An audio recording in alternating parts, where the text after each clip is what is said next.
And greetings. Happy Tuesday. Welcome to the Steve Deace Show here live and on demand on Blaze TV, radio, and podcast. Steve Deace alongside Todd Erzin and Aaron McIntyre. We're brought to you by Kexi Cookies, who I think made a mistake.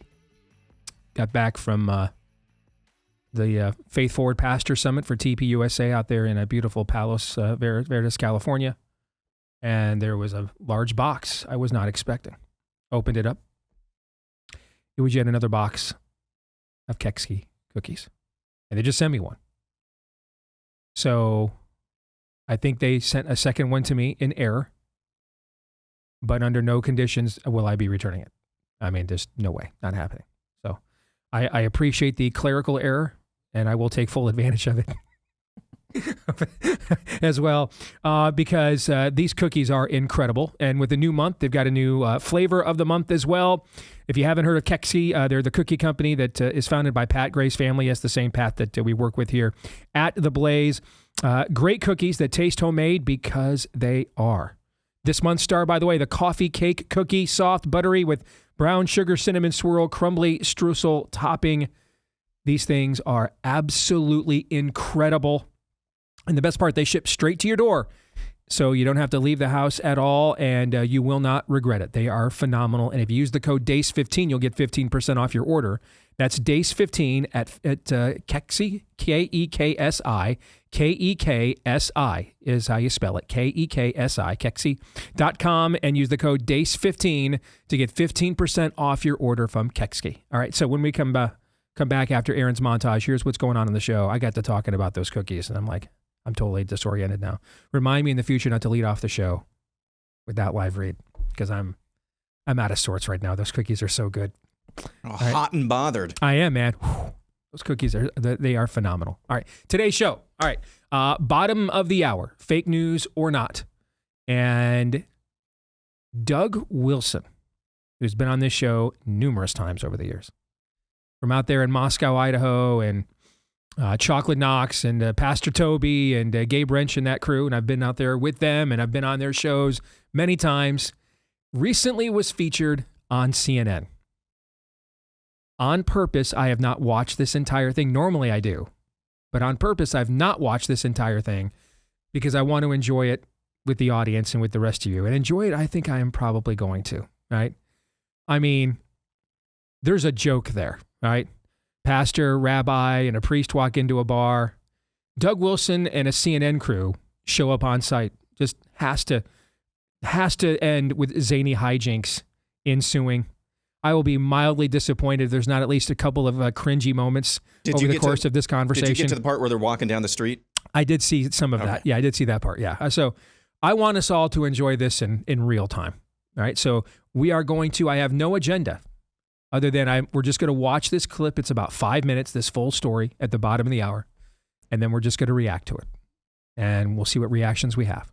Next hour, we'll see what reactions you have to Brent Buchanan. He was one of the top pollsters for Trump's 2024 campaign over at Signal Publishing, one of the top proprietary publishing polling firms in the country.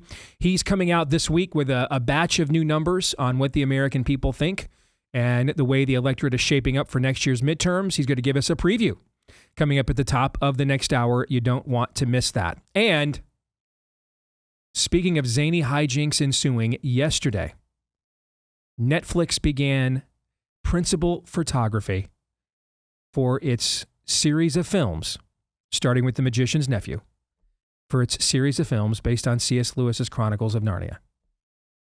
And I thought maybe we should discuss that for Pop Culture Tuesday at the end of the show. Just handing Lewis's legacy over to Netflix. What could possibly go wrong other than virtually everything? And we will discuss that here towards the end of the show. But first, here is Aaron's rundown of what happened while we were away. What happened while we were away, brought to you by Holding Steady. Inflation held steady in July. The Bureau of Labor Statistics on Tuesday said the Consumer Price Index, a broad measure of how everyday goods like gasoline, groceries, and rent cost, rose 0.2% in July compared with last month, while it was up around 2.7% from a year ago. The monthly figure was in line with estimates from economists. Trump took the news as another opportunity to push Fed Chair Jerome Powell to cut interest rates, saying in a post on Truth Social, quote, "Jerome Too Late Powell must now lower the rate. Steve Mnuchin really gave me a beauty when he pushed this loser. The damage he has done by always being too late is incalculable." Trump also hinted a lawsuit may be coming against Powell in the near future. The dominating news story of the past 24 hours continues to be Trump's invocation of the D.C. Home Rule Act, taking control of D.C.'s law enforcement operations on behalf of the federal government. You know, my father always used to tell me, I had a wonderful father, very smart, and he used to say, "Son, when you walk into a restaurant and you see a dirty front door, don't go in, because if the front door is dirty, the kitchen's dirty also." Same thing with the Capitol. If our capital's dirty, our whole country is dirty. Of course, the reaction from the left was yawn hysterical. I should note that the most violent moment in recent history in D.C. was January 6th. And it was an attack on the United States Capitol by a lot of people who were doing it in the name of Donald Trump. D.C. residents like this man think overgrown grass is as big a problem as violent crime. Or is he going to come pick up our trash next? Is that what I should expect? We do have areas with high grass that he can cut. Sarcasm is anger's ugly cousin. From now on, unacceptable. A curiously quick and well-organized protest formed in D.C. of pro-crime activists. Whose city? Our city! Whose city? Our city! Free D.C.! Free D.C.! In completely unrelated news, a few blocks away from that protest, a man was shot and killed. The motive for the shooting is not yet known. Amidst the flurry of furor over cracking down on crime, this old clip of D.C. Attorney General Brian Schwalb resurfaced. We as a city and a community need to be much more focused on prevention and surrounding young people and their families with resources if we want to be safer in the long run. We cannot prosecute and arrest our way out of it. Learning Chinese today, today's phrase is, you can't eat your way out of starvation. 你无法靠吃东西来摆脱饥饿. Let's check in on crime across the country. In Colorado, a gender-confused registered sex offender will escape prosecution after he tried to kidnap a child from a Colorado schoolyard. It's thanks to a controversial law that has faced pushback even from prosecutors. Solomon Galligan, who now reportedly goes by the name Carmen, was found by doctors to be mentally incompetent after he allegedly attempted to snatch the 11-year-old boy during recess at Black Forest Hills Elementary School in Aurora in April of last year. Checking in on another major American city, Minneapolis, where mayoral candidate Omar Fatah lays out his priorities if he's elected. The first, I would say, would be a hostile federal government with not only Donald Trump in office, but he has essentially a trifecta, both chambers of Congress and the Supreme Court. And a lot of our neighbors, especially our undocumented residents, are very concerned. Meanwhile, in Mexico, President Claudia Sheinbaum is doubling down on her insistence that America would be trash if it weren't for illegals from her own country. She said during this speech, quote, "We want the work of Mexicans in the U.S. to be recognized. Without Mexicans who live and work in the U.S. would not be what it is. We do not agree with the ICE raids and the schemes of criminalization of migration."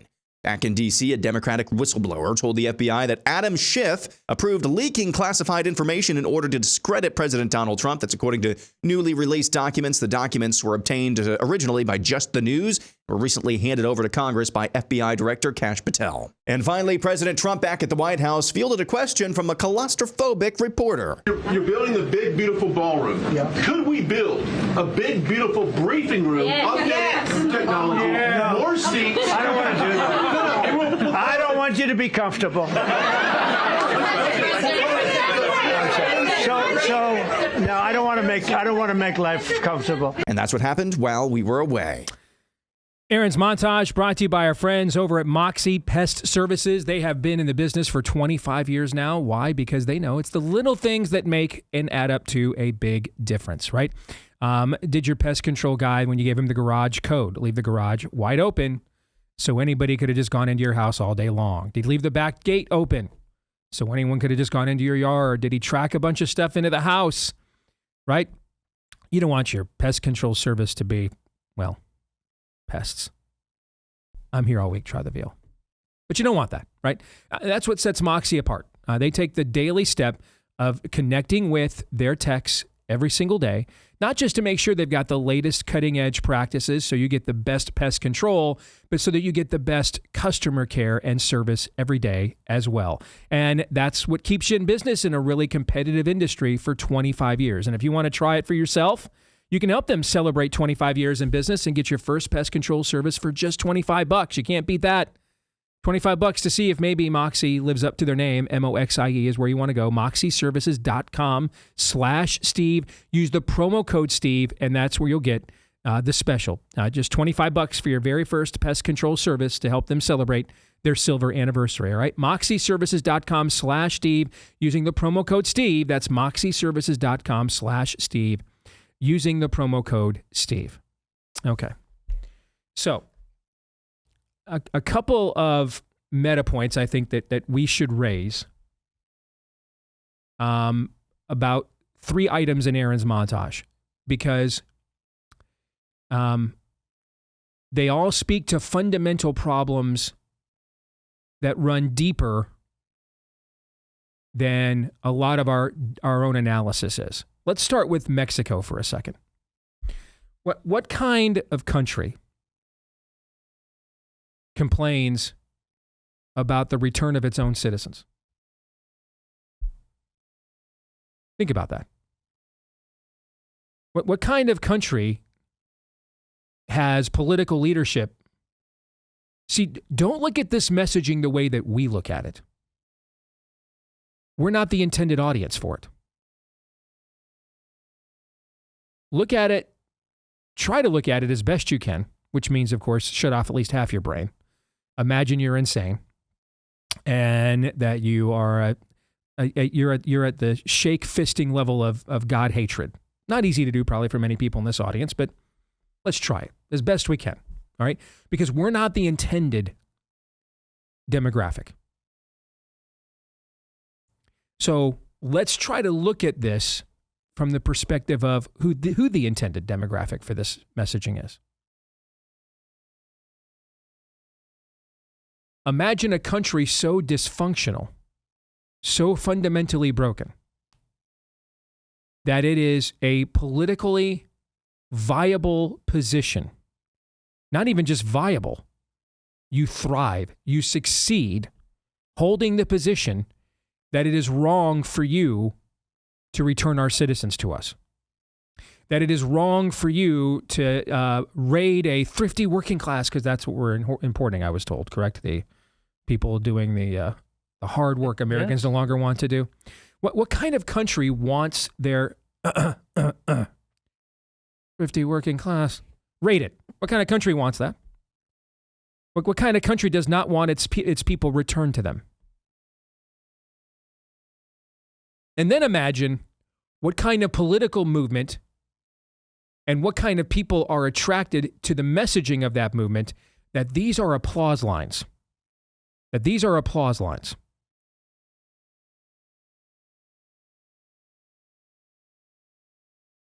And then ask yourself, how much of that viewpoint have we imported into our own country over the last few decades? All right, that's number one. Number two, let's go to D.C. How broken do you have to be to protest we're going to have less crime?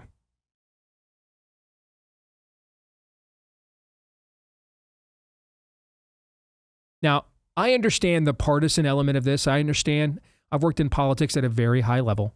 I understand there is a stagecraft to the statecraft. I get that. All right. And I understand that a lot of these same people, if Obama or Biden had federalized the police in D.C. in order to rein in the crime, would probably not be the people protesting out there. Fair? Mm-hmm. I get that. But here's the thing. Why wouldn't have Obama and Biden not done that?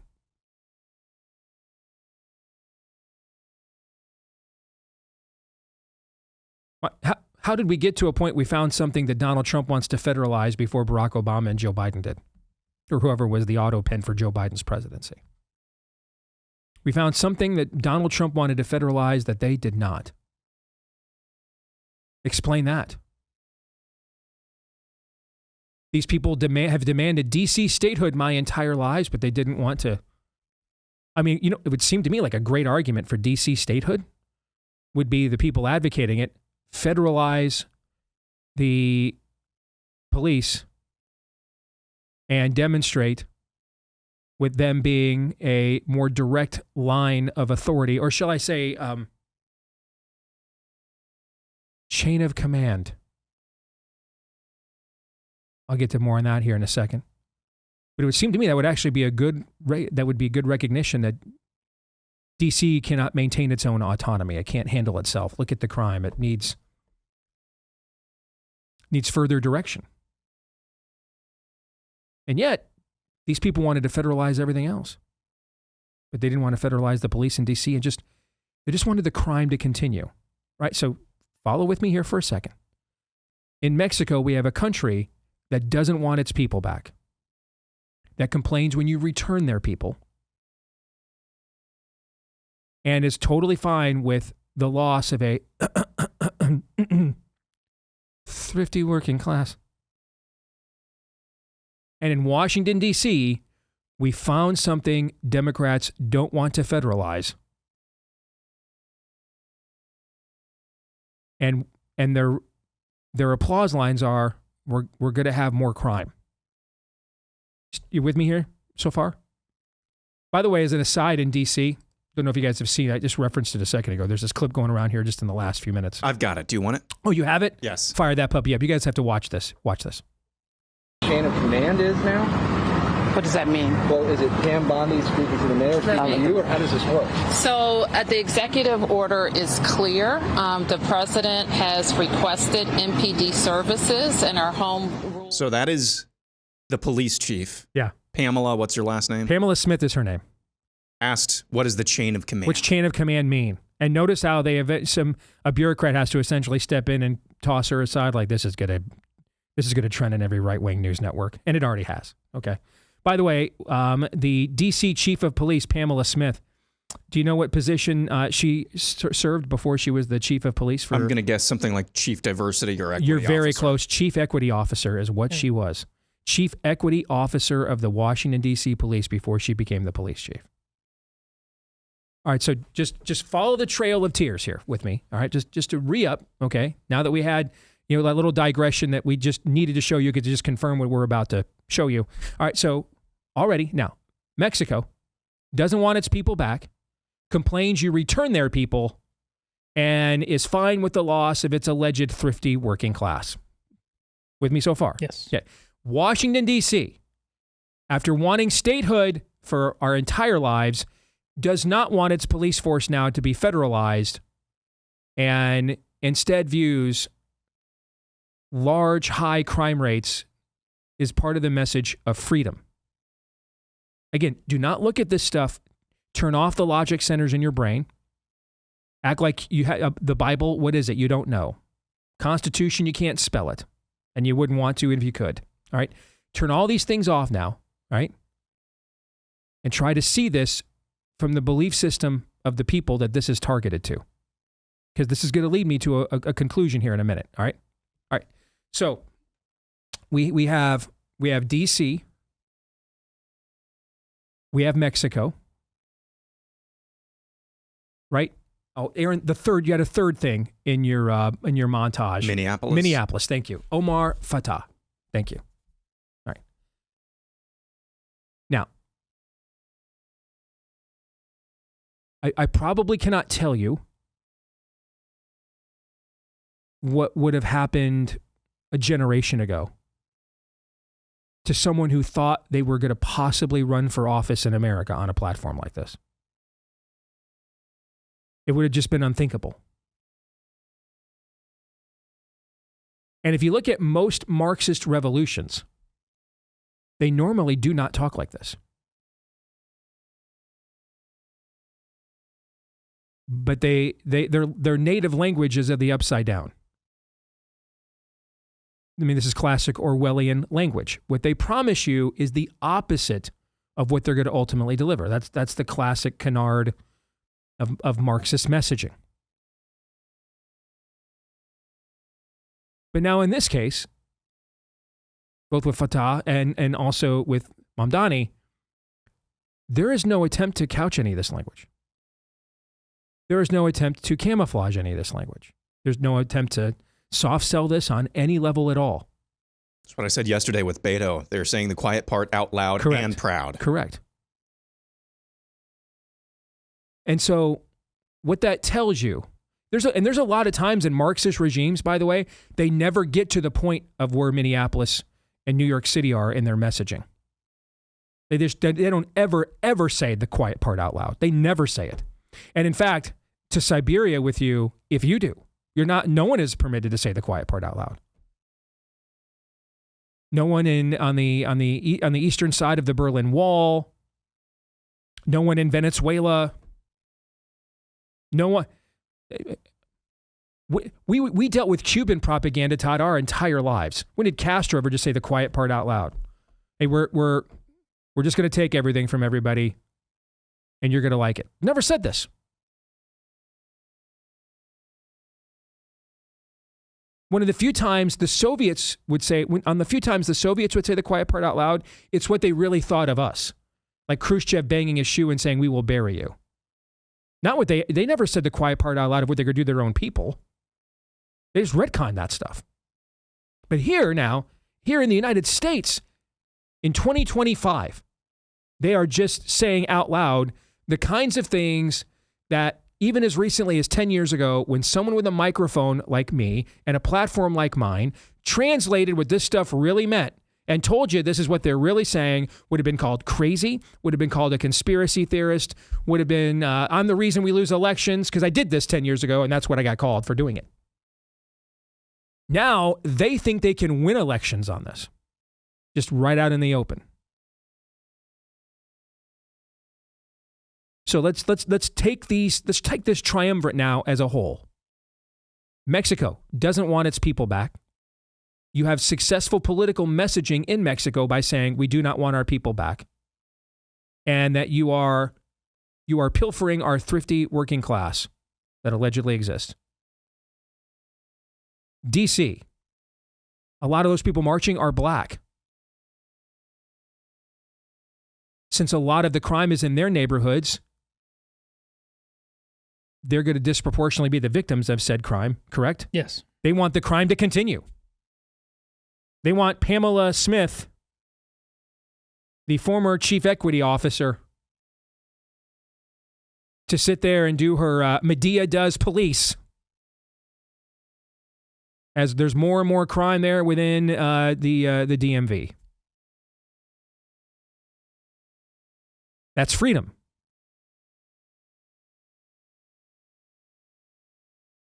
We have someone running for mayor of Minneapolis on Somalia First, literally saying this. Somalia First. Someone running on open Islamist Marxism, Sharia law stuff in our greatest city. See, if we look at this only from what we think about it, here's what we'll do. We'll just chuckle at this. We'll mock it.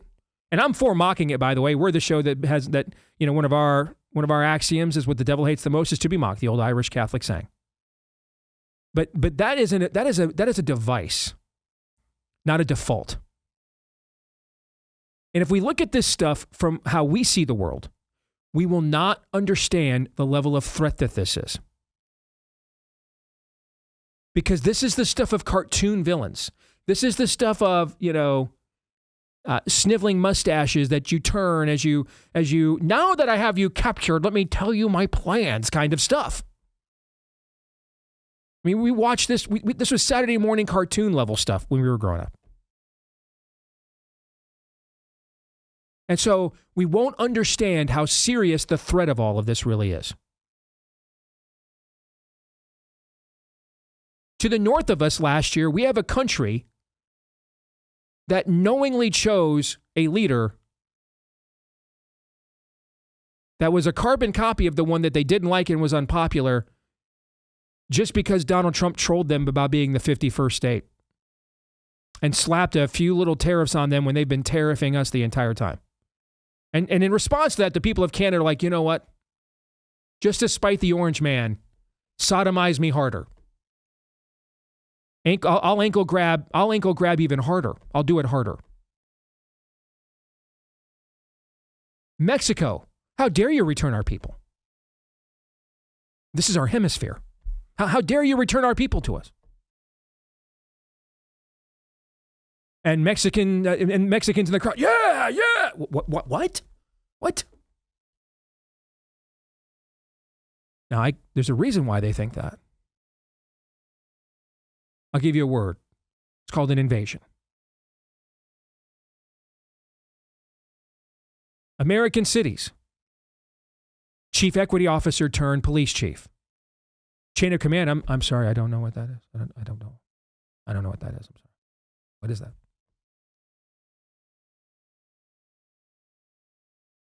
How dare you clean up our streets?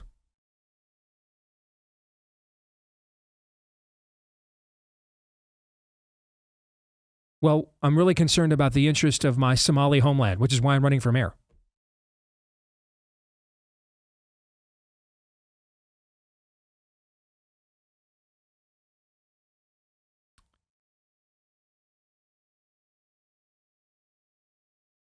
I know right now, if you log on to righty social media, it's just engagement farm palooza. It's an orgy of talking points.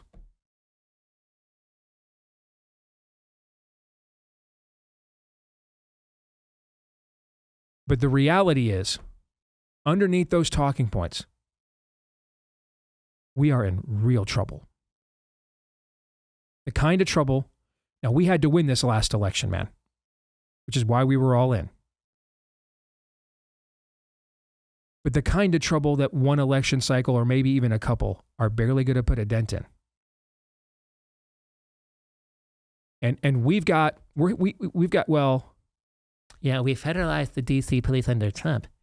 What were they doing? No.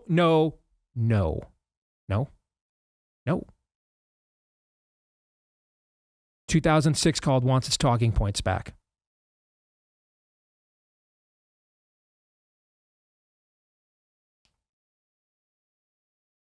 I just think every now and then we need to be reminded that there is a massive audience for this stuff we're opposed to.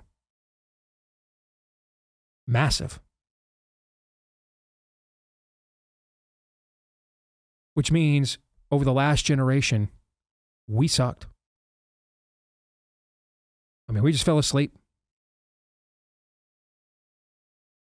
And we are now at the point, if you could find archives somewhere, go listen to Rush shows from 89, 91, 92. The kind of stuff that 30 years ago, well, this is what they mean. This is what's going to happen. This is what they're doing, and it's what's happening. We're in that now. The stuff guys like him prophesied about when I was a kid, we're in that now. And I just think every now and then we need to be reminded of that. Because if we're at the point now that this stuff can be said out loud in ways, the Soviets for 75 years did more to lie to their people and camouflage what they really believed than the Marxists in our current culture are doing right now. And that should give you an idea of where they institutionally believe that they are.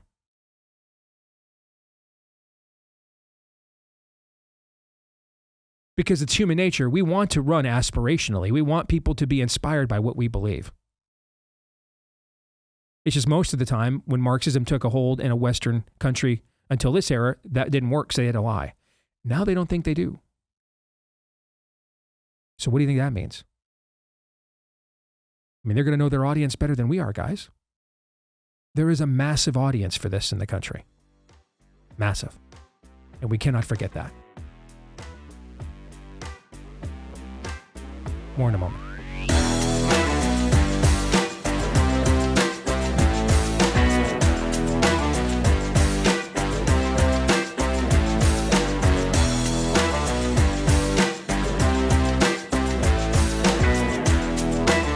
Hey, when the time comes for you to move, whether it's the same town or anywhere across the country, you're going to want a real estate agent, someone you can really trust, someone that you can later on recommend to people you care about as well, especially in these unprecedented times. Ding. I mean, it's not every day that a president is talking about suing his own Federal Reserve chairman.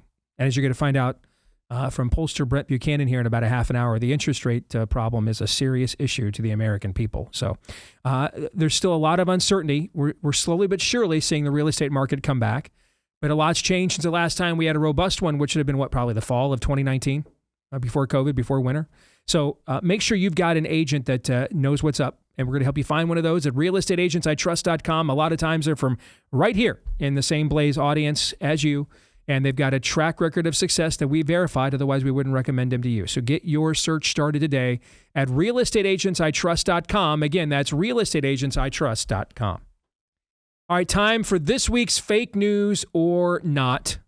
Could even be this week's idolatry or not, too, depending on how we think this goes. But Douglas Wilson and CNN. Need I say more? Let us watch. Christchurch senior pastor Doug Wilson makes no apologies for his beliefs on God and country. I'd like to see the town be a Christian town. I'd like to see the state be a Christian state. I'd like to see the nation be a Christian nation. And I'd like to see the world be a Christian world.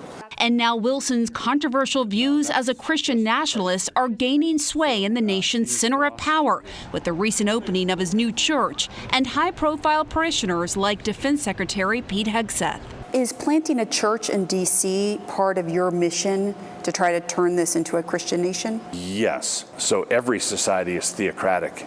The only question is who's theo? In a secular democracy, it would be demos, the people. In a Christian republic, it'd be Christ. Well, what would you say to someone watching this to say, look, I'm a Muslim. Who are you to say your worldview is better than mine, that your God is better than mine? Well, if I went to Saudi Arabia, I would fully expect to live under their God's rules. But you said earlier that you want this to be a Christian world. Yes. So you want to supplant their religion with your Christian. Yes, by peaceful means, by sharing the gospel. There's a lot of work yet to do. I believe that we are working our little corner of the vineyard. Wilson's Little Corner, a picturesque campus nestled on the outskirts of downtown Moscow, Idaho, is growing by the day with thousands of like-minded Christians. Parishioners of his church, known as Kirkers, own and operate several businesses downtown, next to liberal college town stores. If it's true. Why did he yell boo? Because it's because of me. Because of you. Yeah. Well, there you go. That's a regular day for you. That's not unusual. A big focus of his Christian movement is on a patriarchal society where men are dominant and women are expected to submit to their husbands. Women are the kind of people that people come out of. So you just think they're meant to have babies? That's it. They're just a vessel. No, it doesn't take any talent to simply reproduce biologically. The wife and mother, who is the chief executive of the home, is entrusted with 3 or 4 or 5 eternal souls. I'm here as a working journalist, and I'm a mom of 3. Good for you. Is that an issue for you? No, it's not automatically an issue. Josh and Amy Prince, along with their 4 kids, moved here from Washington State. Do you see Amy as your equal? Yes and no, in the sense that we're both saved by grace. We're absolutely on equal footing, but we have very different purposes, God-given. But do you see yourself as the head of the household, as the man? He is the head of our household.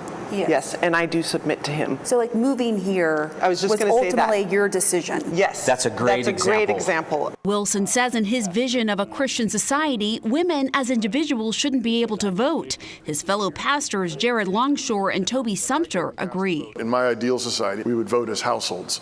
And I would ordinarily be the one that would cast the vote, but I would cast the vote having discussed it with my household. But what if your wife doesn't want to vote for the same person as you? Right. Well, then that's a great opportunity for a good discussion. There are some who have gone so far as to say that they want the 19th Amendment repealed. I would support that. And I'd support it on the basis that the atomization that comes with our current system is not good for humans. And Wilson, a veteran himself, is unapologetic about his view that women shouldn't be in certain leadership or combat roles. Looking at the leadership page for Christchurch, it's all men. Do you accept women in leadership roles in the church and in government? In the church, no. Why? Because the Bible says not to. Well, that's not what happens in the Bible. Women do lead all the time. Progressive faith leader Reverend Jennifer Butler is concerned about Wilson's growing influence. He is rapidly gaining in power. He has hundreds of churches established around the country. They actually literally want to take over towns and cities, and they have access to this administration. Wilson is part of a broader Christian nationalist movement making inroads with the Trump administration, with a newly created faith office led by evangelical pastor Paula White-Cain, and people seen right outside the White House entrance praying and speaking in tongues. We are standing on the soil of the White House, and we are declaring your word. How precious! And now there's a monthly prayer service at the Pentagon, initiated by Hegseth, Wilson's highest level connection to the administration. It's not organizationally tied to us, but it's the kind of thing we love to see. For his part, Hegseth has publicly praised Wilson. Now we're standing on the shoulders of a generation later. The Doug Wilsons and the others. Wilson's influence spans the globe with more than 150 churches. Lennox Califangua moved to Moscow from Africa. It's really because I wanted to be a part of a community that was doing something, and especially in building Christian institutions. Are there other black families in this community? Oh, absolutely. There's a few black families. Wilson maintains all are welcome to his church, but he's also not shying away from his past controversial statements on race. Do you still believe what you said back in the 90s, that there's a mutual affection between master and slave? Yes, it depends on which master and which slave you're talking about. Slavery was overseen and conducted by fallen human beings, and there were horrendous abuses, and there were also people who owned slaves who were decent human beings and didn't mistreat them. I think that system of chattel slavery was an unbiblical system, and I'm grateful it's gone. What he also wants gone? Same-sex marriage, because he thinks homosexuality is a crime. In the late 70s and early 80s, sodomy was a felony in all 50 states. That America of that day was not a totalitarian hellhole. So you would like America to go back to that? Yep. Wilson maintains his ultimate goal is to bring about the second coming of Christ through his work, and rejects critics' claims he's trying to make the dystopian world of The Handmaid's Tale a reality. I'm not a white nationalist. I'm not a fascist. I'm not a racist. I'm not a misogynist. How far off do you see a Christian nation, like a full-on Christian theocracy? Oh, 250 years. 250 years. Yeah, honestly, that's yes. What you see. But you do think it will happen? Yes, I do. We're not going to usher in anything ourselves. We're really genuinely pioneers. All right. I'm not going to say anything. I just want reaction. Who wants to go first? I had already listened to it. Mm-hmm. The last part, I think, brings it all home. We are genuinely pioneers. Amen to that. And this is perfectly said after what Steve just told you, that the bad state, the decadent state that the culture is actually in, the last presidential electoral win notwithstanding, we're in deep trouble. So listen, my theological differences aside from Douglas Wilson, I'm rooting for this. The people that ascribe to his approach to bringing alive the gospel, if you agree with Douglas Wilson and you live in Minnesota, if you agree with Douglas Wilson and you live in California or Washington or Oregon, and there's that whole greater Idaho movement going on, this is where Steve has said, move where the food is. You're thinking too small if this is just about one town, Idaho. Because really, the West is almost entirely lost. You've got Idaho right now. You've got, Arizona is a coin flip. Colorado has totally gone to hell. I guess Wyoming. Maybe half and half Montana, but the way things are going, the entire West is going to be lost. So I think you're thinking too small. Move to Idaho, each and every one of you, and make this happen. Make this a shining city on a hill. Amen. Number one, I kind of think that was about as fair and impartial as CNN is capable of being. And it wasn't very fair, and it wasn't very impartial. But that is my best attempt at giving them a microscopic tip of the cap. Good job. As good as you can do, which is not great, but it's as good as you can do. I kind of think that was the last part there, the last bit bringing it home, was what I wanted to talk about as well. If you're coming from the spirit of the ages perspective, isn't that last line, about 250 years? Isn't that the scariest part of that? Because it's a recognition that these people believe there are no quick fixes and they're here for the long haul. That's, if I'm coming from the spirit of the ages perspective, that's the scariest part. If I can peer from beyond the veil. I don't know. It's just, it never ceases to entertain me just how basic Christian small o orthodoxy up until about 15 minutes ago is viewed by the people like that reporter, that journalist from CNN. You submit to him? What? It's endlessly entertaining. So, also, I'd like to add this as well. Tell yourself 15 years ago that Doug Wilson, who was somewhat in some circles a national name, but 15 years ago, mainly just a guy who had a really cool blog name, would be doing Blog and Mayblog. Yeah, yes. Blog and Mayblog. Yes. Would be doing a piece on CNN about Christian nationalism, largely because our current Secretary of Defense belongs to this guy's denomination. Tell yourself, if you knew who Doug Wilson was 15 years ago, tell yourself that.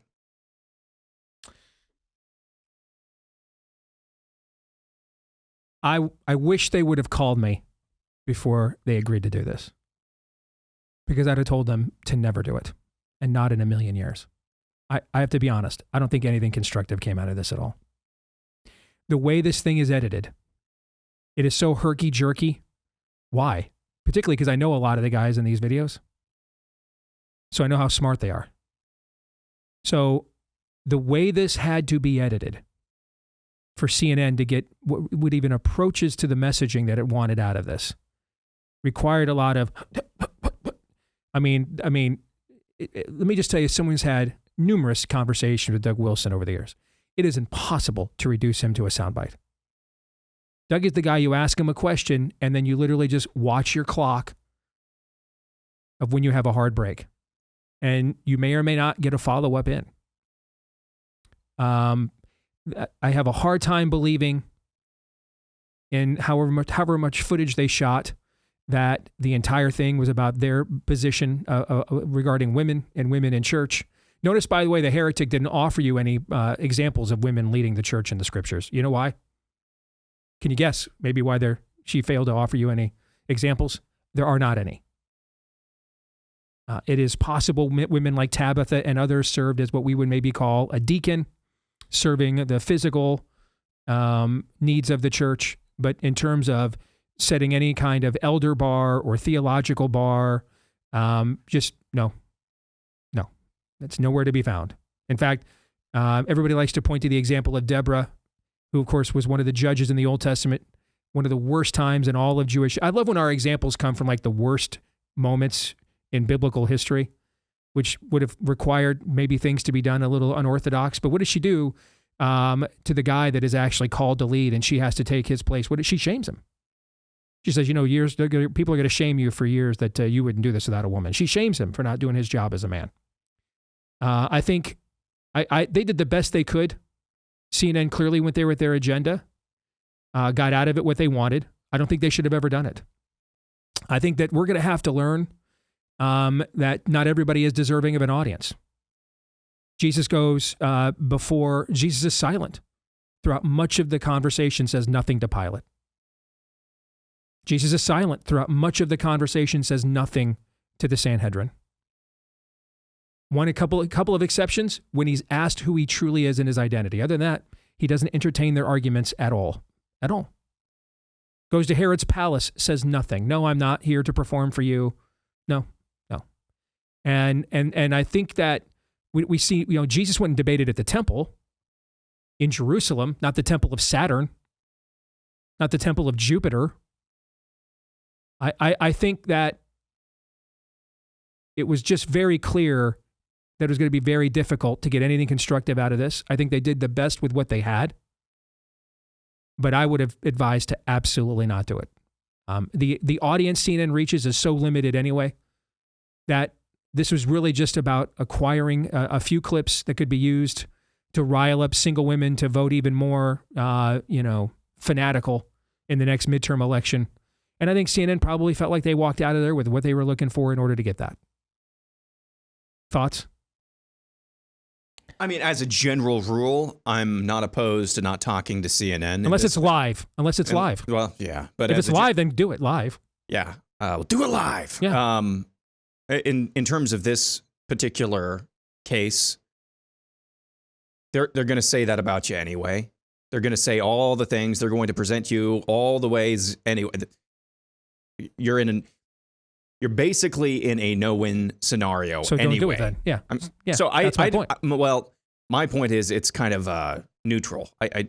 Do it, don't do it. You're going to be presented one way anyway. All right. What do you think, Todd? Well, I'm a little surprised at the passion of your response, only because this thing is it's not just on CNN now and social media. It's being shared far and wide, and it seems with a much more positive reflection that he's our guy. I'm not agreeing or disagreeing one way or the other. Yeah, if you're looking at our ecosystem, I don't disagree with that. Our ecosystem seems to be much more positive about it. But you go to CNN, we don't need CNN to reach our ecosystem. To me, you go to CNN because you think you're going to expand your ecosystem. I don't think that expands our ecosystem at all. I think if our ecosystem probably got out of it what they wanted, but so did theirs.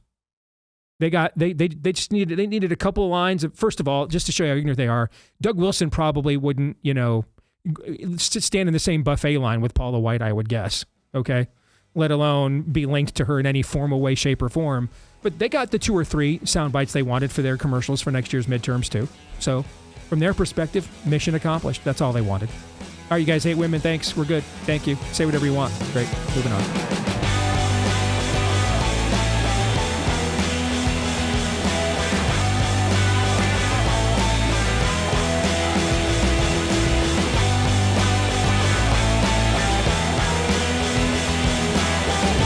All right, back here with Hour 2, live and on demand on Blaze TV, radio, and podcast. I'm Steve Deace with Todd Erzin and Aaron McIntyre. You can let us know what you think about what we think via the stevedeace.com inbox by emailing us, steve@stevedeace.com. That's DEACE. Like us on Facebook, me, we, and Gab. You can follow me at Steve Deace Show on X, Instagram, and TikTok. Please subscribe to our new YouTube channel if you can. You probably can't, but give it a shot anyway. At Deace Show on YouTube. That's at Deace Show on YouTube. And good luck to you out there trying to make that happen. You can also, though, subscribe to the podcast. That seems to be working fine. Numbers there are good, actually being counted. So hit subscribe, or if you're on Apple iTunes, hit follow, and that will ensure that every time we do a new episode, it shows up there in your podcast feed each and every time as well. And then please leave us a 5-star review. Tens of thousands of you have done that for the show. We appreciate each and every one. And we would appreciate it if you've not yet done so, that you would add yours to that list today. So thank you very much for all of those. Our friends at Constitution Wealth, they've got 2 questions for you today. Number 1, are you unknowingly funding companies that oppose your very value system?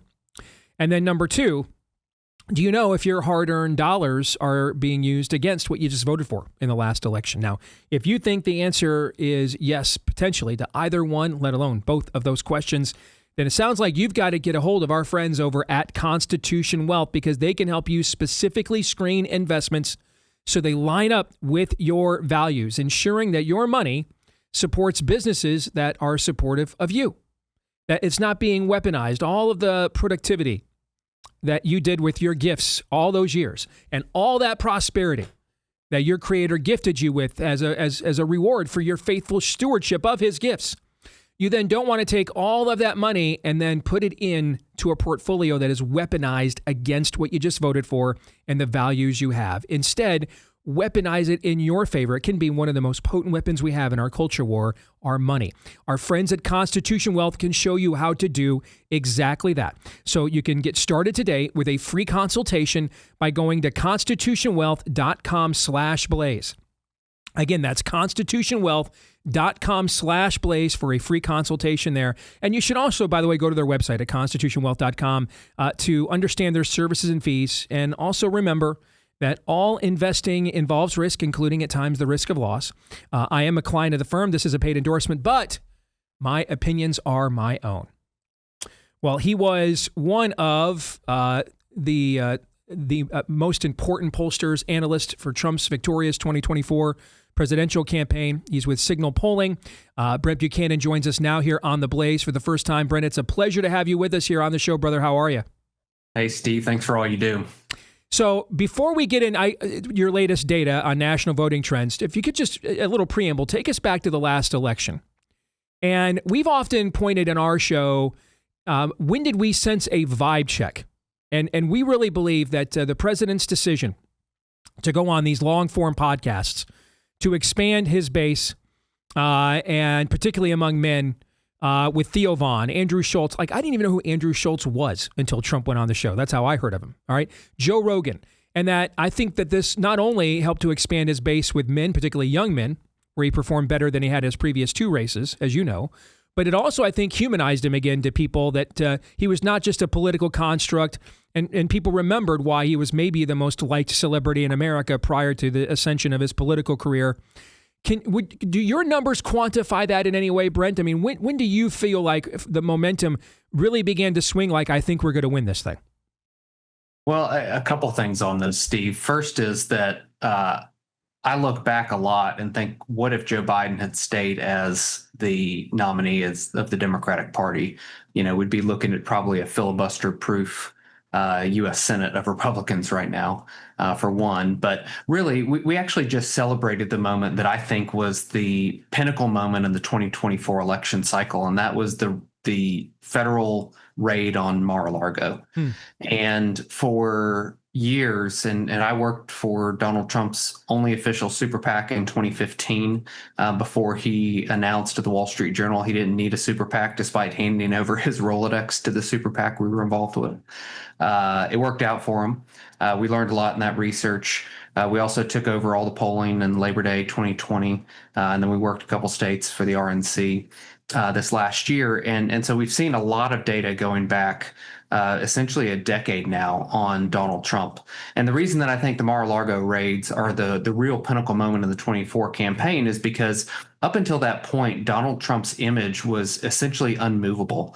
It was decently upside down and unmovable. And so that had been what we had said for years, is that it doesn't matter what Donald Trump says or does, it's not going to change his image. But it was that moment at which something was done to Donald Trump that many folks, especially the people you're mentioning, young men, voters of color, other voter groups that historically couldn't stand Donald Trump, finally looked at this guy and said, he has just gone through something that I'm terrified of, or that I know people who have gone through.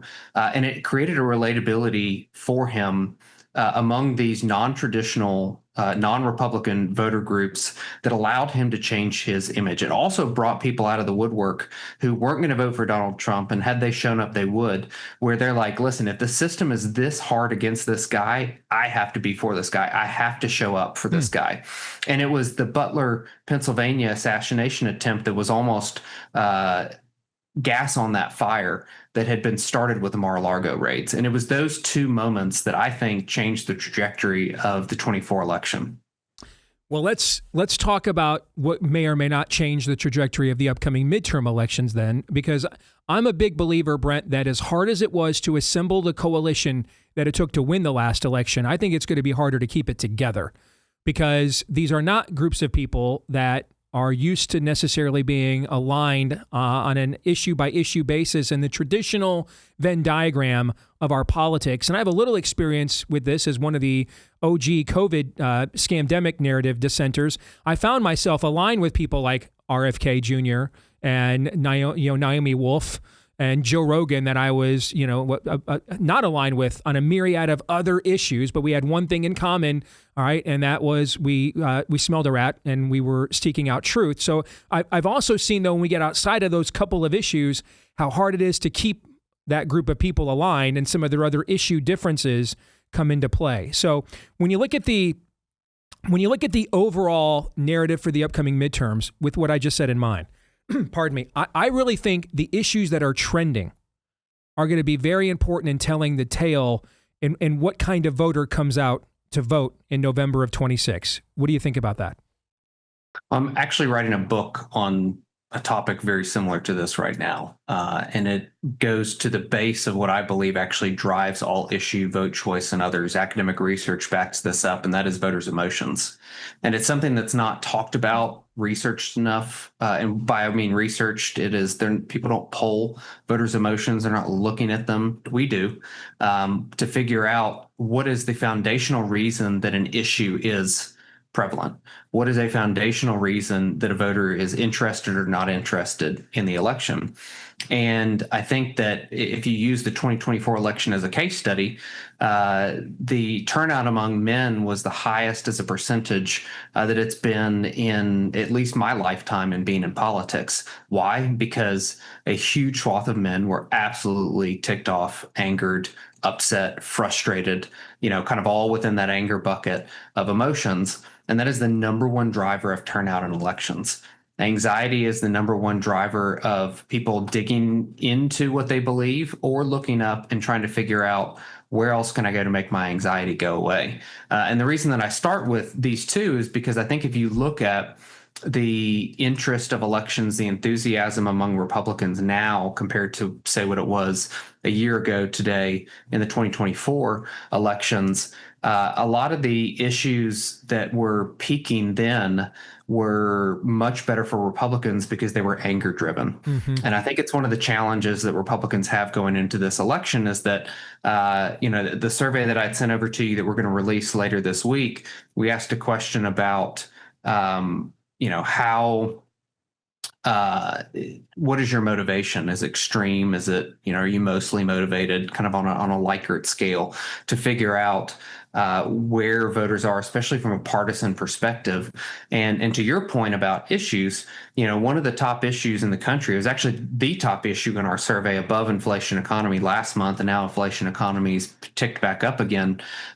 If you said in threats to democracy is the number one issue facing our country, and it's how you're going to decide how you vote in the midterm elections, which obviously that is a highly democratic, like a 90% plus you're a Democrat if you say that's your top issue. Mm-hmm. Well, guess what? Those voters are also 83% extremely motivated.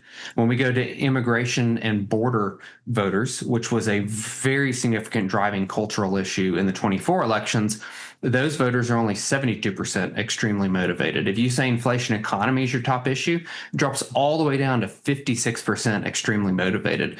And this is why triangulating data is so important within reading polling data, because you don't just want to look at the top issue. You don't just want to look at midterm motivation.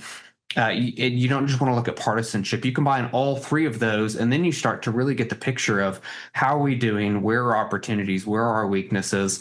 And I think you summed it up well, that the 24 election was an anomaly in a bit for Republicans and how they pulled this coalition together. And it's not going to naturally come back together for us. We're going to have to really work our tails off and get into communities that we've not had relationships with for long periods of time, and bring that coalition back together, because elections are no longer about persuasion, they're about persuasion to turn out. I remember when I was auditioning to replace Pat Buchanan as the token conservative on MSNBC. And they had a few of us as regulars during that election cycle of 2012, and I was one of them. And they were getting ready to do a remote with me, and when the initial exit polling came in. And they were all, of course, very, very nervous. The polls showed it was very close, too close to call between Obama and Romney. But when I looked at the exit polling, Brent, and I saw that a majority of voters still blame George W. Bush for the sluggishness of the economy, I just, in our group text, I said, hey, you guys won. Because if that's true, if that number's true, there's no way Romney can win. I mean, it's just if that is accurate, then that tells you what the framework of the overall electorate is. That enough people that were willing to vote for him did not show up to vote. If that issue is if that issue in the exit polling, if that data is true. Are there a couple of those issues that will, this time next year, if they're trending, tell us what the environment will be at the end of the summer going into that fall campaign of 26? I think you mentioned threats to democracy on the left. I don't even know what that even means, honestly. It's a dog whistle for Donald Trump. Right, exactly. That's literally all it means. Yes. So what would be the things that have to be, because I could spin this the other way, right? If people are concerned about the economy, then they're probably not voting for us either, right? So how exactly does that work? Well, maybe they're not necessarily voting for us or against us if it's inflation economy, but just that midterm motivation question alone, I think, tells a lot of the story, which is if that's their top issue and we're expecting them to turn out for us if they care about that topic, then we've got a really big gap between that issue and a far left issue like threats to democracy. Some of the other left issues are actually Social Security and Medicare are tend to be more left-leaning issues. Healthcare, climate change, abortion, those other topics tend to be much more heavily left-leaning voters saying that's their top issue.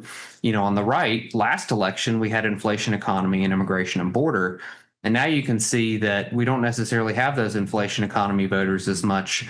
It's really cutting government waste and spending are our voters.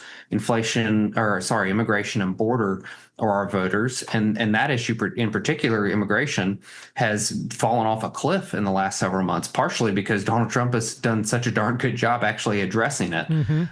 Crime and public safety, if you go back and look at the 22 midterms, was a very motivating issue on the right. The problem was the federal Republicans grasped that issue and ran with it, and state Republicans grasped inflation and economy, and they actually should have swapped which issues they were talking about, because voters are a lot smarter than campaigns tend to give them credit for. And voters knew that their governor could do something about crime, probably not as much about inflation. Their congressman could potentially do something on inflation, not as much on crime.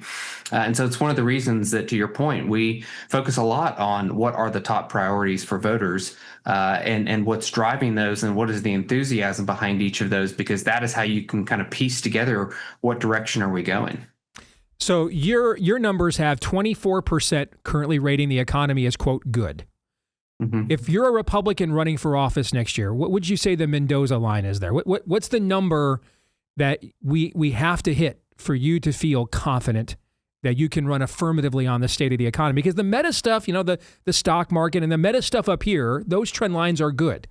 But I still don't get the sense, though, that the average American, and those people tend to be supportive of Donald Trump, I don't get the sense that it's made its way down to to where they are in the food chain yet, where they're feeling it when they go to the gas tank, right? They're feeling that when they go to the grocery store, per se.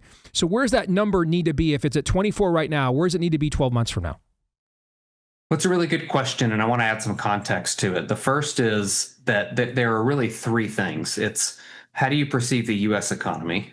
How do you perceive your state's economy or your community's economy? And then how do you perceive your personal economy? And the most important of those three is how do you perceive your personal economy? So I actually don't pay as much attention to how do you perceive the U.S. economy, because Donald Trump is really good at blaming others for why that number might not be as high as political scientists may say it needs to be for an incumbent party to win and hold on to majorities in the reelection.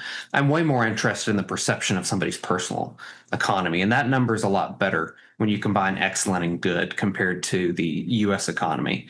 And then there's another piece to all of this, which is really if elections are about persuasion to turnout and not persuasion, then the economy, you really just need it to not be a drag.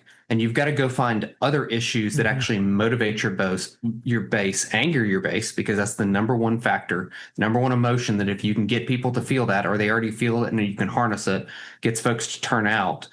We need to find out as Republicans, what are those topics? And the way I view this midterm is that it's more about letting the economy, because you can't turn an economy around in, I think, even 2 years. I think you can get it pointed in the right direction and moving that way. But a lot of the things that the Trump team team and Treasury Secretary Bessent and others are doing to reshape our economy is going to take more than 2 years. So therefore, it becomes more about how do we make sure that's not a drag on us? How do we make sure that is not angering people, at least people in the center and to the right? And then what are the topics? I believe they're cultural topics like transgenderism, men and women's sports, and other issues, because they really cast Democrats as on the 20% side of an issue, and it shows them as radical, and it angers the other 80%. And that's the magical formula that you put together to create the turnout scenario you need to win elections. I think what you just said there is very important. I've tried to explain this to our audience many times over the years. It's not just what people think about an issue, but whether they'll turn out on that actual issue, regardless of what they think about it. I mean, generically, polls show people generically favor gun control, generically think that there's such a thing as climate change. But the amount of people, as you know, Brent, that actually, when it gets to energy, if you turn out on those issues, you tend to be against gun control, and you tend to think climate change is a scam, right? So it's not just what a generic poll will say where the sentiments of the people are, but is that actually driving me to vote? And that brings me to my next question, which is when I see that all three major voting groups now, Republicans, Democrats, and Independents, in your latest survey, all are pessimistic. They all think in terms of overall optimism, they're underwater. A majority of Americans, 52%, say, quote, the American dream is no longer alive today, end quote. Right? So this is going to need, people are going to need negative reinforcement to vote more than ever before, as you're pointing out, number one, looking at this environment. But how common is it that all three major groups are all, below the Mendoza line there on optimism at the same time? Is that common to see? Well, I don't expect us to ever get back to a happy-go-lucky America in our political system again. There's just the institutions that were built post-World War II have failed. We're having to rebuild them. Hopefully, Donald Trump can get as much done in that realm as possible, both nationally and internationally. But it's going to take time for those to work themselves out. So you're not going to see Republicans really get super excited and above the Mendoza line, to use your phrase. But it's part of the reason that I'm writing this book. You get this combination of emotions and institutional failures and media fragmentation, and then, throw some generative AI gas on top of that thing. And you really end up with a tinderbox of these different voter groups for different reasons, and even sub-voter groups. I mean, you brought up the American Dream question that we asked, where we mentioned, do you believe the American Dream is still alive today? And a majority of Americans say it's no longer alive today. I went and looked back and did some research of, all Americans, which is different than our polls, which we just look at likely midterm voters for now. And then, after that, we'll swap to likely presidential year voters. But even that number, looking at the Wall Street Journal data from 2020 or 2012, was 53% the American dream is still achievable.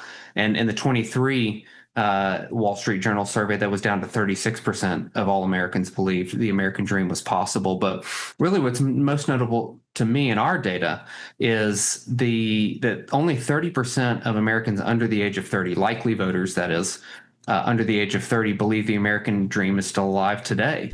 And when you're looking at how do you drive turnout, this under 30 generation is one of the main voter groups that switched to Donald Trump. We do work internationally, and if you go look at what's happened in Germany and the UK, what's going to be happening in France soon in their next elections, that, hopefully Jordan Bardella becomes, their next president, is that you have these younger voters who the systems that were built to benefit boomers have destroyed the opportunity and the dreams of younger voters. And these younger voters are highly angered, and they're turning out more than ever before, and they're voting further right than they ever have before.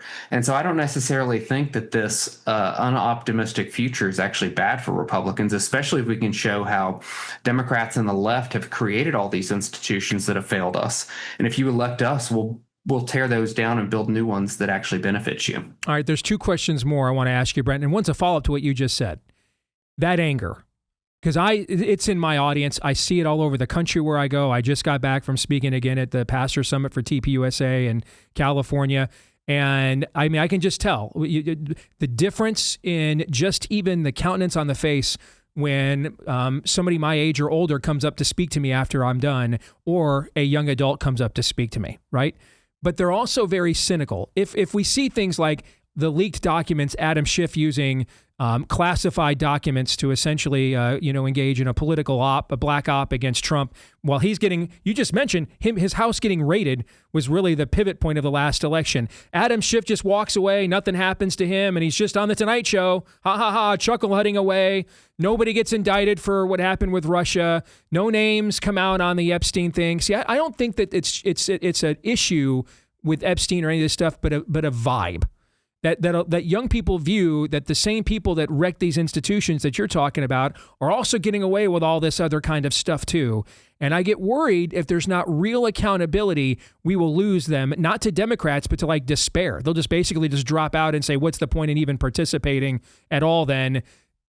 Am I onto something there, or am I overestimating that sentiment? What do you think? You're completely right, and it's why Donald Trump has an opportunity, but also a risk in front of him, and not addressing some of these items, or at least coming forth and saying, "Here's the information that I have.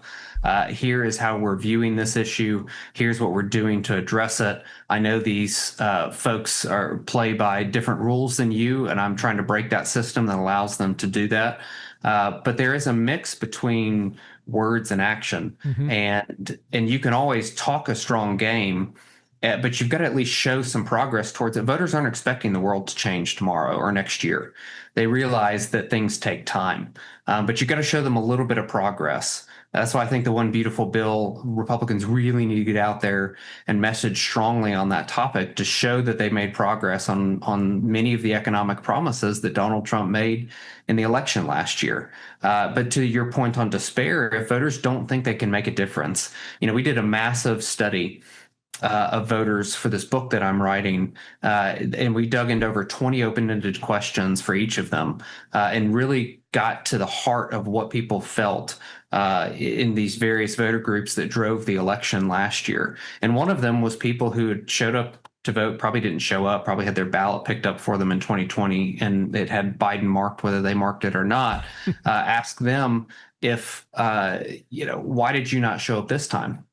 Because we had the voter data to show who turned up and who hadn't. And to your point, most of them said, I really just don't think me voting was actually going to make any difference at all. And that's the one thing we've got to avoid with these younger voters, these non-white voters who gave us a chance in 24. All right. Amen to every word you just said.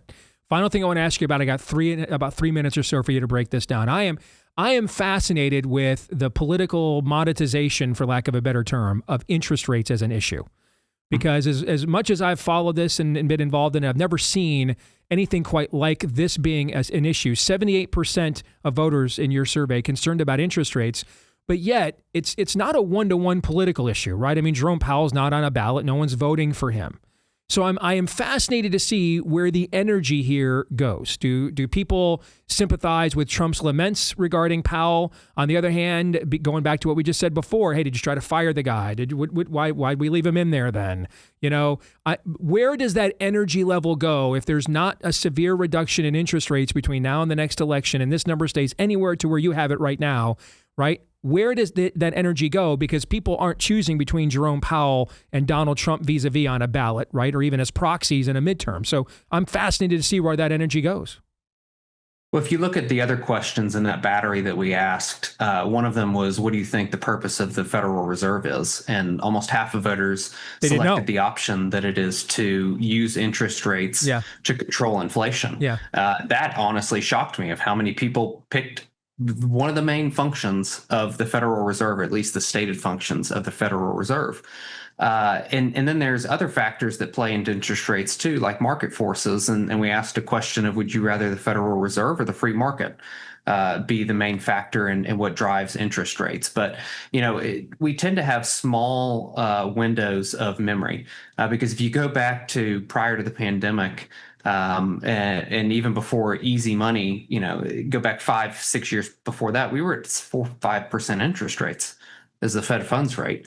And, things were working pretty well then. The problem really is how much damage was done by near zero interest rates and monetary policy. And it's so hard to explain these issues to voters. All they do is feel the effects of it and then believe that the government is doing it, politicians are doing it to benefit themselves. And that's really what becomes so challenging. So to answer your question, it really depends on how Trump trumps this up as an issue in the mind of voters and who he makes the boogeyman. And it's got to be something beyond Jerome Powell, because people are like, Jerome who? And he has to frame it in a way that makes Democrats and the establishment the reason that the interest rates are harming you in the way they are. And then here's what he's going to do to fix that. All right, I've got a minute left. What is, if you could speak to every Republican in America right now, that you would tell them, regardless of what sect or faction they find themselves in, you need to be doing this right now, what would that be? Focus on the culture wars. The culture wars won us the 24 election.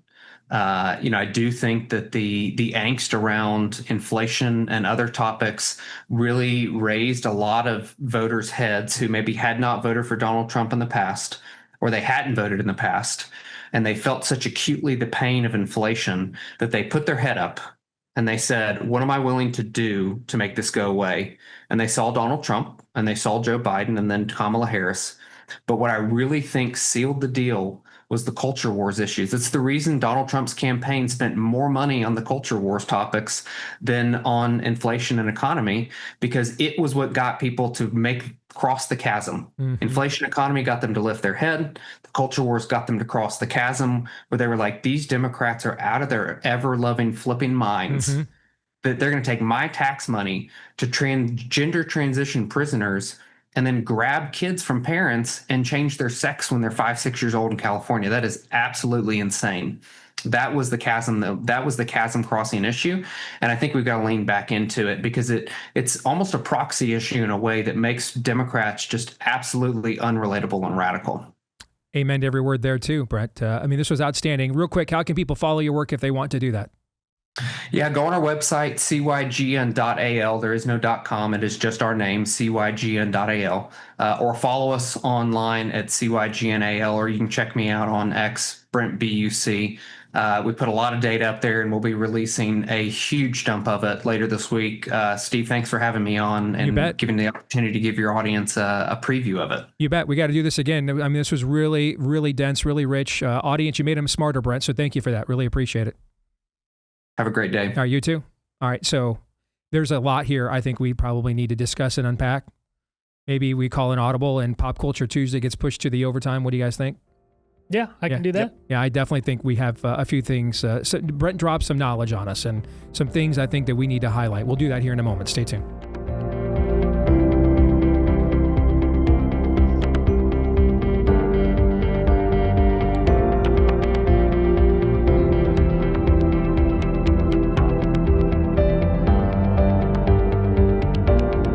Folks, medical freedom is not a luxury. It's a right, but like every other right, if you don't exercise it, do you really have it? Now, one way that you can exercise it, get a hold of our friends over at Jace Medical. Get signed up for the Jace case, where you can get a backup of some of the most important antibiotics in all of human history, just in case you never know, with trade wars and supply chain shortages and tariffs back and forth, and maybe the prices skyrocket because foreign countries control most of our, particularly China, most of our antibiotic supply, or maybe they just try to drop another scamdemic on us like they did before and try to take medicines away from you right when you need them the most. Make sure you're prepared so that doesn't happen to you. And you can also expand your Jace case as well. They've got an ever-growing menu of medications, so maybe a lot of your particular family situations can be covered as well. Go find out when you go to jace.com. J-A-S-E, that's the website, jace.com. And then also use the promo code Deace at checkout. You'll get a discount on your order. Promo code Deace at checkout at jace.com. J-A-S-E for jace.com. Promo code Deace at checkout for a discount on your Jace case at jace.com. Well, I have to tell you, over the years, I have done a myriad of interviews with pollsters. What we just did with Brent Buchanan, one of the best. And I think that what Brent did, and when you're a proprietary pollster, meaning that you are polling for a specific cause or candidate. You know, it's a little bit like our business in that you can get ahead. You can take a shortcut by doing a bunch of scam polling that tells clients what they want to hear. They'll sign you up right? Nobody wants to pay money to say, hey, we think you're in trouble, or your name ID is too low, or you're going to lose, or people don't like you because of this, you know?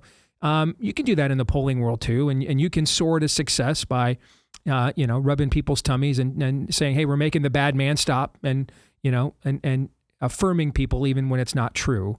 But where you can be long-term successful is by telling the truth. And then I think that when I talk about over the years how the proprietary data is better than what we see publicly, I don't just mean like the top level accuracy, but the level of depth. One of the things I said to Brent during that conversation is this was very dense. You guys got an idea of not just what voters think, but why. Not just how they feel or perceive issues, but why. And it's the why that you need to know, because that gives you an idea of how solid, if they're where I want them to be, is that solid? Or if they're not, how can I reach them?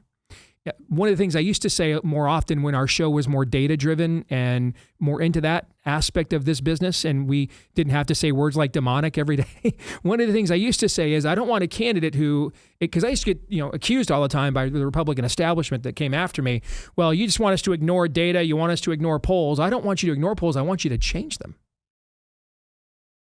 I want you to change them. Did you hear what Brent said when I asked him about interest rates and how we're going to campaign on that? He goes, well, a lot of it's going to come down to how Trump messages that. In other words, the idea that our candidates can frame arguments that win the hearts and minds of voters. We're allowed to do things. We can do stuff like that. Where the old Republican establishment stuff was, well, all people want to talk about is jobs and the economy and the culture and stuff, so that's all we're going to do, and get technocrated and watch Mitt Romney win independents but lose an election. So I think you guys got a lot of information there into the mechanics of an electorate, not just like a survey monkey. A couple of things, many things that Brent said stood out to me. But a couple of things that he said stood out to me. Number one, the meta regard or lack thereof for America's institutions. And that they have largely, by the people that would even consider voting for us anyway, they have been seen as failures or captured. But that's another way of saying failure. And that therefore, what Brent described, when he said, you're going to now motivate people to vote more on negatives than Morning in America campaigns, like in the 80s, what you and I saw when we were kids, Todd. That's the stuff of a cold civil war. That's the stuff of existential crisis. Oh, we really can't live together. And whoever's negative energy is higher is going to win. Which is why at the end you heard him say, when I asked him, and I had no idea what he was going to say. In fact, Brent sent me pages of data I went through this morning. All right. And because of how voluminous the data was and how much time it took me to go through it, I did something I don't do very often, but this time I did it for my own sake and not for his. I jotted down some questions I wanted to ask him because a guy like me could just meander in all this data and get lost. And then the audience would get lost. So I wanted to make sure we got down in the nitty gritty of what I thought you wanted to know. Now, a question I did not tell him I was going to ask is what I brought up at the end. Hey, if you could say one thing to Republicans all over the country, regardless of faction, how they identify, what would you say to them? Lean into the culture war issues, he said. Why? Well, it goes back to what I noted before that stood out to me. If people are voting on negatives, then you need to remind them, hey, this economic technocratic issue may not be improving at the rate that you want it to, but here's the cost of you staying home and not voting. Your kid might get tranced. How you like them apples? We said this after Carrie Lake, quote unquote, lost in 2022. Arrest Katie Hobbs. Yeah, if you're one of those folks that because she didn't slurp John McCain enough, you couldn't vote for her. What did we say after that election? Hey, I hope it's your kid that doesn't get the fentanyl overdose and die. We have to understand this level of consequence. We're not playing games anymore. We're in a war. We're in a war now.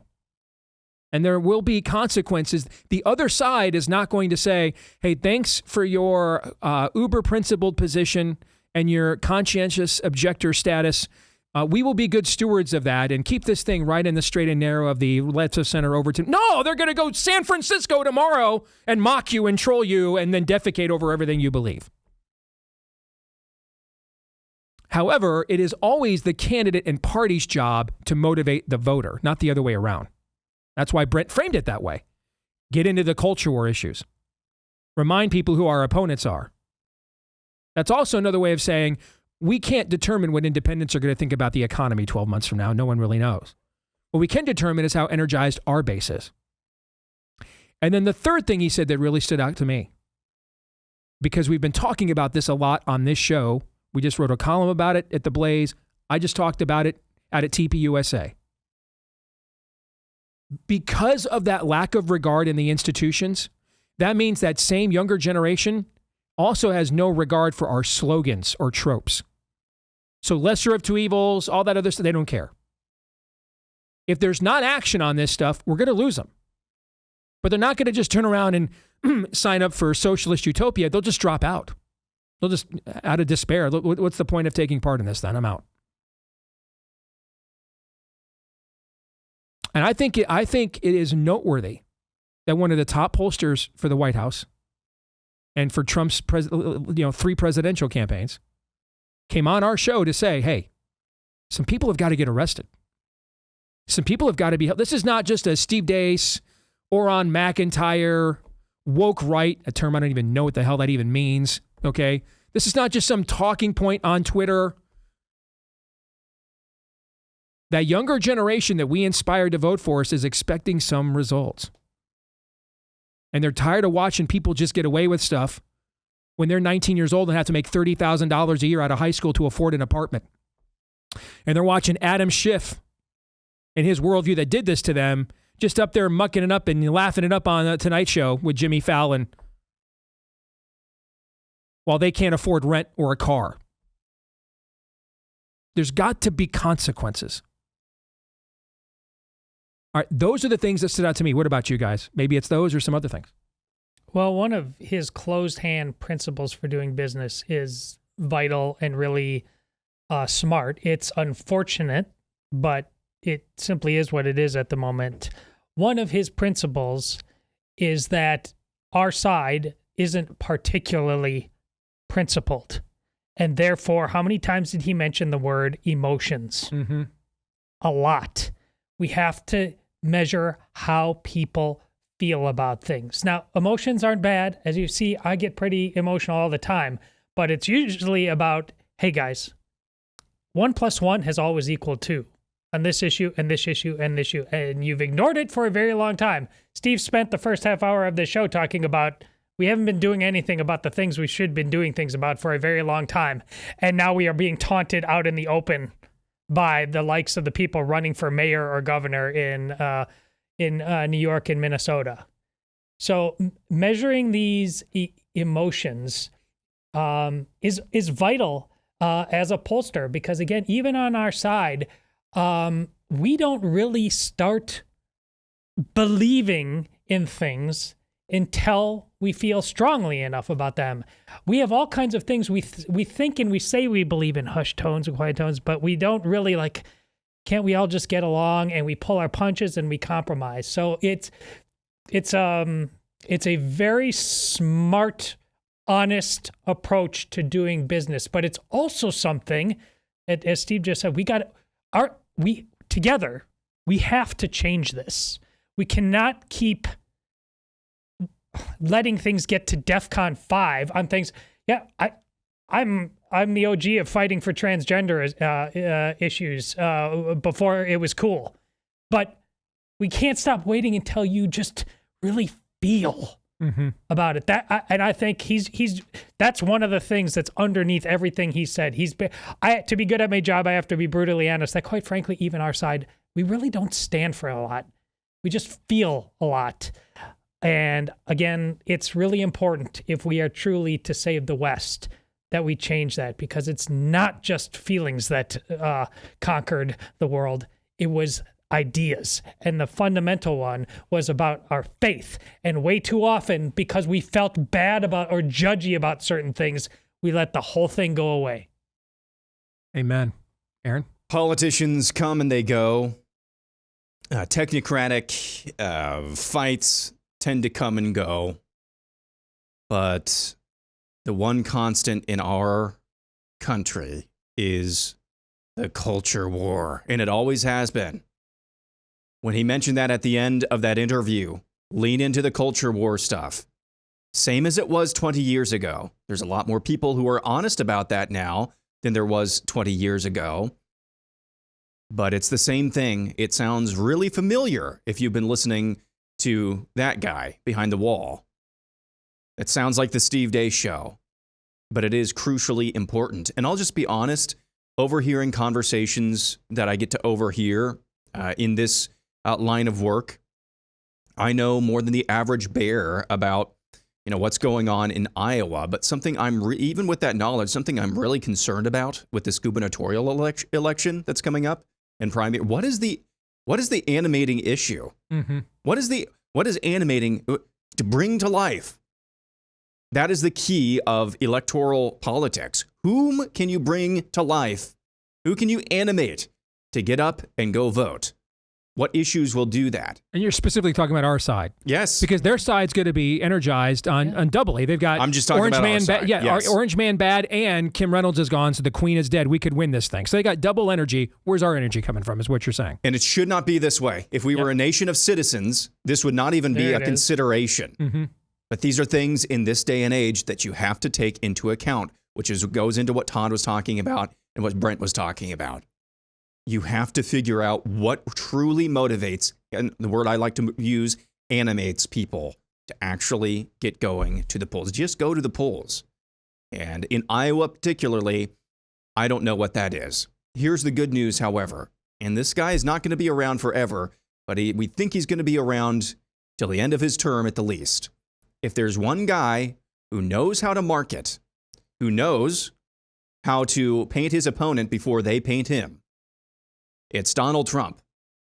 So if he picks an issue, whether it's Zoran in New York, whether it's the trans issue, and what's gone on in states like California and Minnesota, and he's able to pound that message over and over and over again, that could be an animating force nationally for Republicans in the midterms. But I think this concern that I have here locally in Iowa is probably playing out in a lot of places over the country. Yeah, it would be nice to vaporize some Democrat districts in Texas. You still got to get people to the polls. And so I will say the White House itself, some in Congress like Mike Johnson, have been beating the drum about the big, beautiful bill for weeks now after it's been passed. So they're obviously listening to people like Brent and saying that, hey, you need to articulate what you've been able to, the progress that you've been able to make on the economy. You need to keep pounding and driving that message home. But overall, you've got to pick some sort of animating issue. And I don't know what that's going to be nationally, and I don't know what that's going to be here in Iowa. I wonder, and now that I have time to think about it based on what you just said, Aaron, if Brent were still with us, I'd ask this question. Tell me what you guys think of this really quick before we close out here today. Is an animating issue for our side, listen, if we lose the House, much of the Trump domestic agenda is over. And he's going to spend the final 2 years of his term just fending off various impeachment inquiries and trials from Democrats in the House of Representatives for 2 years. I mean, if hey, they raided Mar-a-Lago, if that's an animating issue, hey, they shot my guy, if that's an animated issue, and Brent said they both were, is, hey, if we lose the House, this thing's largely over. I mean, the entire domestic agenda will be nothing but impeachment inquiries for 2 years by Democrats in control of the House. Is that an animated issue enough for our people or not? Well, it should be, but that's my logic talking. But isn't that a violation of the slogan thing that you're talking about with young people? They don't care about our slogans, and that's another way of saying. But the Democrats are, look at how bad the Democrats are. That's a good point. That's see, this is where generationally you saw through that right away. Yes. Now let's say we do arrest and indict some people. J.D. Vance said yesterday he thought there would be numerous indictments because of Russiagate. If we're in the process of doing that, Aaron, and then roll out with that messaging, do you think because what you're really saying is, does that message have credibility with these young people? Not is it just a good message, but is it credible, right? That's what you're really saying, right? Yes. If we're following through with some action and then we roll that out, does it become effective then because it's more credible now? I think that combined with indicators at the granular level that the economy is truly starting to reform, or at least pointing in the right direction. Yes. Because that's really what's at stake in the midterm next year. If the Democrats win the House, the vast majority of Trump's domestic agenda, with the exception of maybe getting to replace a couple of Supreme Court justices, because that's done in the Senate, the vast majority of Trump's domestic agenda, at least what would require legislative action, is toast. That's undeniably true, but how... And he's going to just be facing 2 years of impeachment every single day. But if your emotions, more than your logic, are the thing we have to dictate to the most, I don't know how people are going to feel about that. What obligation do they have to that? Yeah, good point. Back at it again tomorrow, noon to 2 Eastern after Glenn Beck. Until then, Romans 8:28.